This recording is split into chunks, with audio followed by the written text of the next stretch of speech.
የኛ መልእክት ለኤርትራ መንግስት ኤርትራውያን ወንድሞቻችን ናቸው። ከነሱ ጋር ውጊያ አንፈልግም። ለኤርትራ መንግስት ያለ መልእክት አንደኛ ጥይት አስተላላፊ አትሆኑ፣ ሀገር ሁኑ። ወደ ጎረቤት ሀገር ጥይት ማስተላለፍ ጥሩ አይደለም።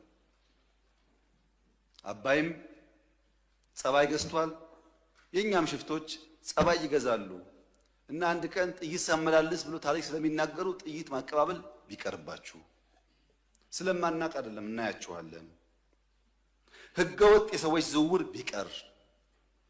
ተጨናንቀናል። ከተማ ውስጥም እንደምታዩት የሚመጣ ሰው ካለ በህጋዊ መንገድ ቢመጣ፣ ህገወጥ ንግድ ቢቀር፣ ፎርጅድ ብር ቢቀር፣ አሜሪካ አስቀምጣቸው የምትሰሯቸው ብላክ ማርኬት ማሳደግ ቢቀር፣ እንደ ጎረቤት ብንተሳሰብ፣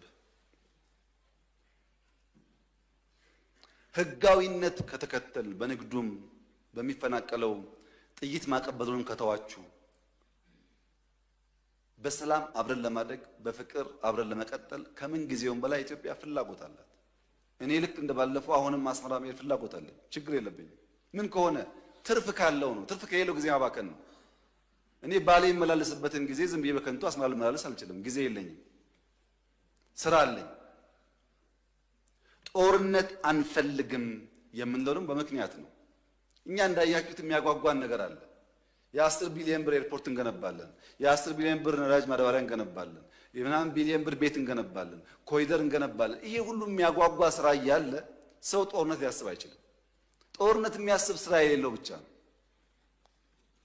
እኛ የሚያጓጓ የምንተጋለት የምንለፋለት የልማት ስራዎች አሉ። ከማንም ጋር የመዋጋት ፍላጎት የለንም። ለምን? ውጊያው ከተነሳ የተከበረው ምክር ቤት ውጊያው ከተነሳ ውጤቱ ግልጽ ነው። ግልጽ ነው ውጤቱ። ከዛ በኋላ የያ አይሰራም። አሁን አለመጀመር ማለት ነው። አሁን ውጊያ እንትና ያግዘኛል የሚባል ነገር ሰው እንዴት ዩክሬን እያየ ፓለስቲኔን እያየ ስለማገዝ ያወራል? ማንም አይሞትልህም። ሞራል ይሰጣል እንጂ አይሞትልህም። መጨረሻ የምትሞተው አንተው ነህ። አያዋጣም። ከበደ አለ ተሰማ አለ የሚባል አያዋጣም። ከበደ ተሰማ 10 ጥይት ያቀብልሃል እንጂ መጥቶ አይሞትልህም። አየን እኮ በቲፎዞ ውጊያ እንደማይቆም እኮ አየን። እና አንፈልግም። ልማት ነው የምንፈልገው፣ ሰላም ነው የምንፈልገው። ከማንም ጋር ግጭት ለማድረግ ፍላጎት የለንም። ከገባን ግን ግልጽ ነው ውጤቱ። አስተማማኝ አቅም ነው ያለን። ማንም አያቆመንም። ይሄ ግልጽ መሆን አለበት። ማንም አያቆመንም። ወደዛ እንዳንሄድ ሪስፖንሲብሊ መስራት አስፈላጊ ይመስለኛል። አንድ ተማሪ በፊዚክስ ክፍለ ጊዜ ዘግይቶ ወደ ክፍል ይመጣል። የፊዚክስ መምህራን እንደምታውቋቸው ናቸው። የእነሱን ክፍለ ጊዜ ማርፈድ ነውር ብቻ ሳይሆን ወንጀል አድርጎ ያስባሉ። በአማርኛ ክፍለ ጊዜ እንደምንም ይገባል፣ በጂኦግራፊ እንደምንም ይገባል። ፊዚክስ ማትስ ሲሆን ግን መምህራኖቹ አያስጠጉም። ታውቃላችሁ። እና አንደኛው ተማሪ አርፍዶ መጣ። ለምን አርፍደ መጣ ሳይለው መምህሩ እንዴት በእኔ ክፍለ ጊዜ ተረፍዳለህ ብሎ በረንዳ ላይ ከክላሱ በር ላይ ተንበርከክ ይለዋል። ተማሪ ተንበርክኮ ፔሪዮዱ ያልቅና ደውል ሲደወል መምህሩ ሲወጣ ተማሪው ዘሎ ይገባል ወደ ክፍሉ።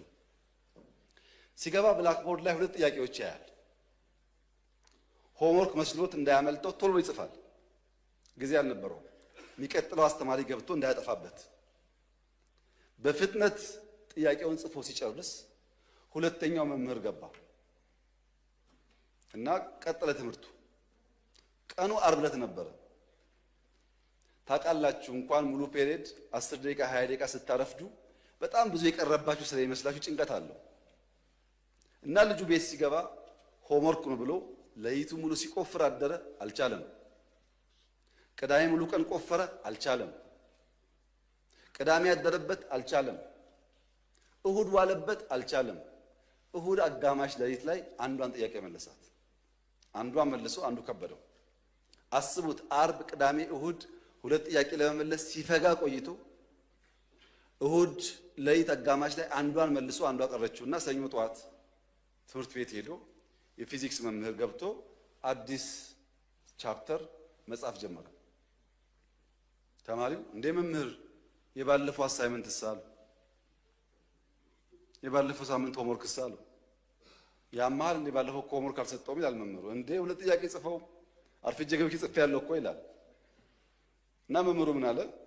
እነዚህ ሁለት ጥያቄዎች እኮ በዓለም ላይ ያሉ የፊዚክስ አዋቂዎች ሞክረው አቅቷቸው ያልተመለሱ ጉዳዮች ናቸውና እዚህ ያለውም ተማሪ ጊዜ እንዳታባክኑ እንኳን እናንተ ሳይንቲስቶች አልመለሱትም ብዬ ጻፍኩላቸው እንጂ ስሩ እኮ አላልኳቸውም ማለት። አሃ እንደዚያማ ከሆነ አንዱ መልሼዋለሁ። መምህሩ ሲያይ ሰው ሲያሳዩ ለካ ትክክል አንደኛውን ፈቶታል። ዓለም አልቻለው የተባለው ለምን ስላልሰማ አትችልምና አትስራው ብሎ መምህር ሲጽፍ ቢሰማ ኖሮ እሱም አጣጥፎ ይቀመጥ ነበር። እሱ አልሰማም አትችልም ማለት ነው። እና የተከበረው ምክር ቤት ኢትዮጵያ ቀይ ባህር አይገባትም የሚለውን አልሰማንም።